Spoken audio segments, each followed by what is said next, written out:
नमस्कार साथियों, आज बात करते हैं ह्यूमन बायोलॉजी और हमारा भविष्य।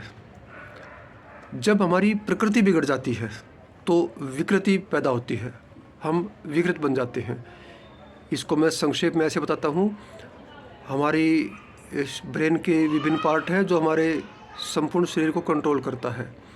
आयुर्वेद में ब्रेन या मस्तिष्क को सूक्ष्म शरीर कहा गया है, जो इस स्थूल शरीर जो हमें नज़र आता है इसको कंट्रोल करता है।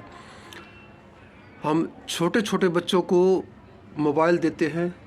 बच्चा 1, 2, 3, 4, 5 साल की उम्र में जब मोबाइल से खेलता है, अनेकों प्रकार की रील वो देखता है और उनमें कुछ रील ऐसे होती हैं जो अपोजिट जेंडर की आती हैं और उसमें कुछ भावनात्मक सीन होते हैं जो छोटे बच्चों के मस्तिष्क में घर कर जाते हैं।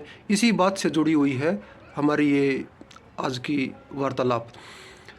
इस हमारे ब्रेन के विभिन्न पार्ट होते हैं। इसमें है हाइपोथैलेमस, जो हमारी पिट्यूटरी या मास्टर ग्लैंड को कंट्रोल करता है। साइंस के बच्चे ये बहुत अच्छी तरह जानते हैं मास्टर ग्लैंड और पिट्यूटरी ग्लैंड कौन सी, हाइपोथैलेमस कौन सा है।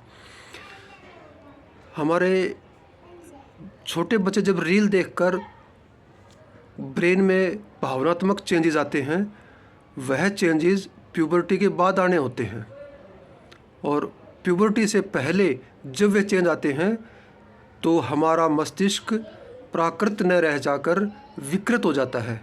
यही बात वह हार्मोन जो ब्रेन में टाइम से पहले सीक्रेट होता है, प्यूबर्टी से पहले सीक्रेट होता है, वह विकृत कर देता है हमारे पूरे शरीर को, हमारे पूरे जीवन को। इसकी प्रक्रिया क्या है?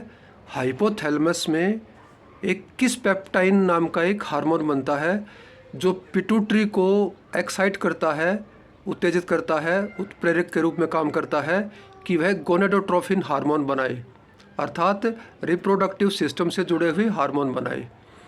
और जैसे फीमेल में हमने पढ़ा है, हम जानते हैं कि 13 साल की उम्र के बाद प्यूबर्टी स्टार्ट होती है और वह प्यूबर्टी अर्ली एज में बिफोर 13 स्टार्ट हो जाती है और यही आगे चलकर इनफर्टिलिटी का और PCOS, PCOD, dysmenorrhoea, polymenorrhoea, menorrhagia, अलग अलग प्रकार के रोगों का कारण बनता है।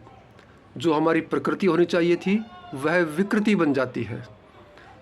इसी तरह मेल्स में, छोटे बच्चे जो मेल चाइल्ड हैं, उनमें भी वे रिप्रोडक्टिव हार्मोन जल्दी बन जाते हैं और वह सिस्टम अर्ली एज में एक्टिवेट हो जाता है, जो आगे चलकर मेल इनफर्टिलिटी का कारण बनता है।